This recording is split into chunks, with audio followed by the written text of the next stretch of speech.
इस तरीके की अभद्र जो टिप्पणी की है हमारे सीएम साहब को माफ़ी मांगना चाहिए। और क्योंकि आप एक संवैधानिक पद पर हैं और प्रदेश के प्रथम मुखिया के रूप में जाने जाते हैं, खैर आपकी मानसिकता दर्शाती है, अगर आप उस पर माफ़ी नहीं मांगते हैं कि अगर हम हरिजन की औलाद हैं तो आप अपने आप को शैतान की औलाद मानो। अगर हम हरिजन की औलाद हैं तो फिर आप किसकी औलाद हैं। और हरिजन शब्द एक गाली है और ये इस तरीके से ये मनुवादी आरएसएस के लोग, इनकी मानसिकता झलकती है। साथियों नमस्कार, समता आवाज़ टीवी की ये खास पेशकश देख रहे हैं आप। क्या हो जब कानून को मनवाने वाले कानून को तोड़ने लग जाएं।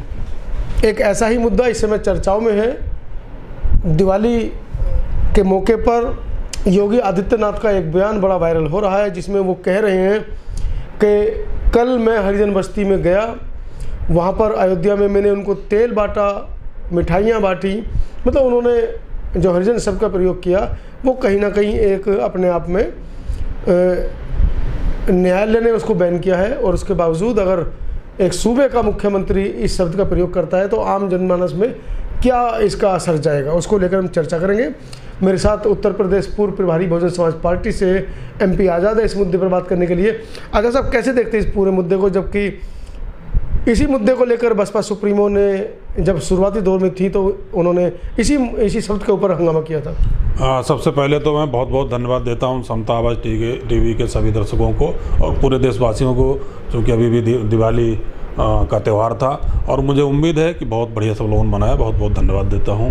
और जैसा कि अभी आप एक हरिजन शब्द की बात कर रहे हैं, तो हमारे उत्तर प्रदेश के माननीय योगी आदित्यनाथ जी जो कि सीएम है, वो उन्होंने इस शब्द का क्यों यूज किया मुझे पता नहीं, जबकि इस शब्द को सन 78 के दशक में माननीय बहन जी उस समय राजनीति में नहीं थी, सर्विस में थी, और एक बहुत बड़ी मीटिंग चल रही थी, इसमें माइक भी छीन लिया था और उन्होंने सीधे कहा था कि अगर हम हरिजन की औलाद हैं तो आप अपने आप को शैतान की औलाद मानो। अगर हम हरिजन की औलाद हैं तो फिर आप किसकी औलाद हैं। और हरिजन शब्द एक गाली है और ये इस तरीके से ये मनुवादी आरएसएस के लोग, इनकी मानसिकता झलकती है और ये कहीं ना कहीं हमको ठेस पहुंचाते रहते हैं, चाहे वो भाजपा हो या कांग्रेस हो या अभी थोड़े दिन पहले आपने देखा होगा पीडीए चला था। लेकिन जब हमारे हक अधिकार की बात आती है, जब हमारे संविधान में छेड़छाड़ होती है, तब ना पीडीए दिखता है ना डीडीए दिखता है। तो इस तरीके की इनकी मानसिकता है, वो कहीं न कहीं झलकती रहती है। और मैं आपके चैनल के माध्यम से सभी बहुजन समाज के लोग, एससी ओबीसी माइनॉरिटी के लोग, सभी जितने भी लोग हैं जो बहुजन समाज में हमारे 85% के लोग हैं, अभी आप सुधर जाइए। अभी आप अपनी पार्टी को, बहुजन समाज पार्टी को, जिसने सदैव आपके हक अधिकार की लड़ाई लड़ी है, उनको आप आगे बढ़ाइए। अभी हम जाति के नाम पे बढ़ते जा रहे हैं, अभी हम उच्च है, अभी हम नीच हैं, ये हमसे छोटा है। और इस चीज़ की आरएसएस, हम खुद ही अपने आप को नीचा मानते हैं, हम खुद ही सोच रहे थे हम शूद्र हैं। नहीं, ये तो अब वजह क्या है कि अब वजह क्या है, शिक्षा कमी। और शिक्षा जब तक हमारे पास, बाबा साहब ने क्या कहा, शिक्षा वो शेरनी का दूध है जो पिएगा वो दहाड़ेगा।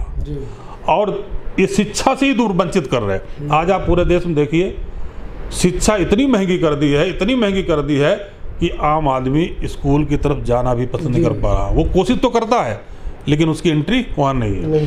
सरकारी स्कूल बंद किए जा रहे हैं, सरकारी टीचर की भर्ती नहीं हो रही है।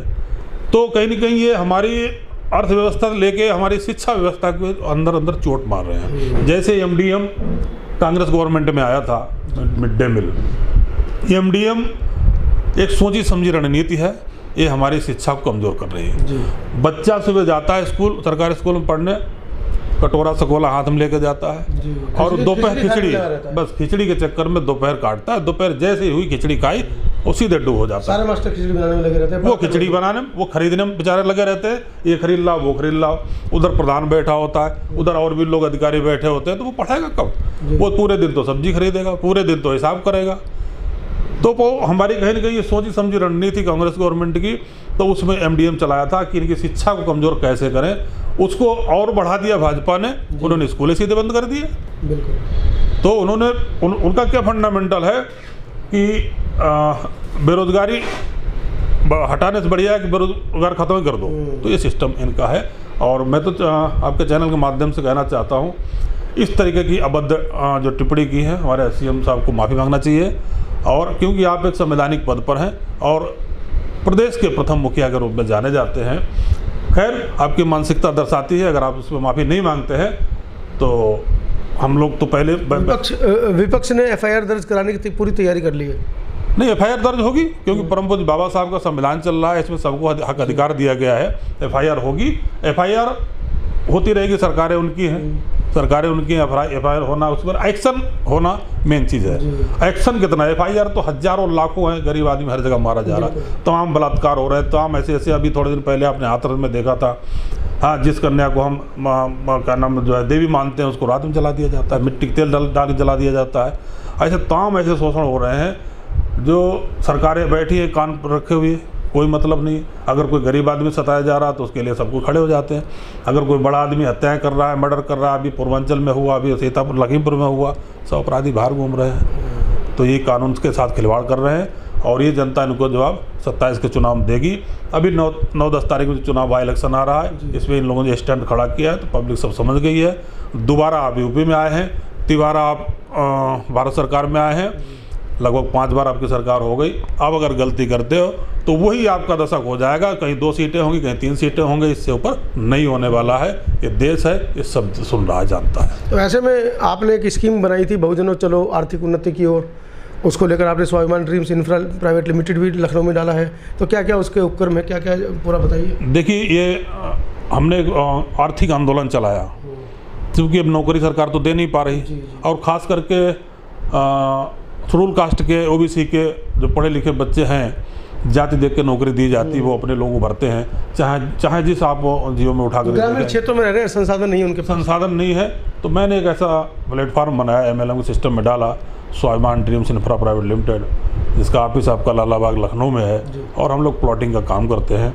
तो इसमें यहाँ पर कमीशन बेस पे भी वर्क होता है, सैलरी बेस पर भी होता है, कम समय में भी कर सकते हैं, ज़्यादा समय में भी कर सकते हैं। आप जितना धन कमाना चाहे, आप धन यहाँ से कमा सकते हैं, जितना आप समय देंगे, क्योंकि मार्केटिंग का मैटर है। आप नहीं समय दे पा रहे हैं तो आप अपना आईडी लगाकर बिजनेस कर सकते हैं। आप अपने नीचे 4-6 बंदे जोड़ दीजिए। और प्लॉटिंग एक ऐसा वर्क है, रोटी एक ऐसा वर्क है, जो जब व्यक्ति जिंदा रहेगा उसको ज़रूरत है। घर, मकान, रोटी, कपड़ा और मकान, ये आपको ज़रूरत है, और ये हर समय चलता रहेगा। कुछ भी हो जाए, आंधी आ जाए, तूफान आ जाए, बाढ़ आ जाए, आपको घर चाहिए, खाना चाहिए। तो ऐसा मूवमेंट को चला रहा हूँ, स्टार्ट किया है। आप लोगों से उससे थोड़ा आगे बढ़ रहा हूँ, काफ़ी लोग टच में हैं और जुड़ रहे हैं। मैं चाहता हूँ कि आप लोग अपने सपने यहाँ से साकार करें, अच्छी बच्चों को शिक्षा दें, और इतना पैसा, हम तो टाटा जी को सुनते थे कि इतना पैसा कमाओ कि सारी चीज़ सस्ती लगने लगे। तो मामला जब पैसे का ही है, पैसे से ही सब कुछ होना है, तो हम पहले आर्थिक मजबूत हो जाए।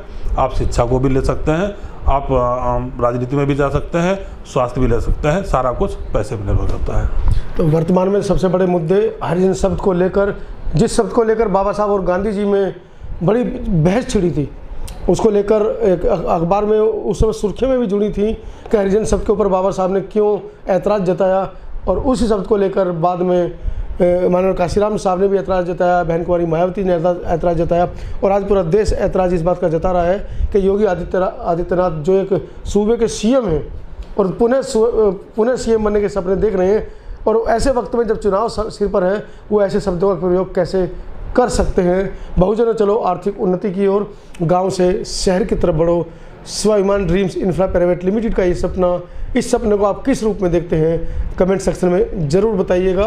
पूरी प्रतिक्रिया के बारे में क्या राय है, उस पर भी कमेंट सेक्शन जरूर लिखिएगा। धन्यवाद सर। बहुत बहुत धन्यवाद।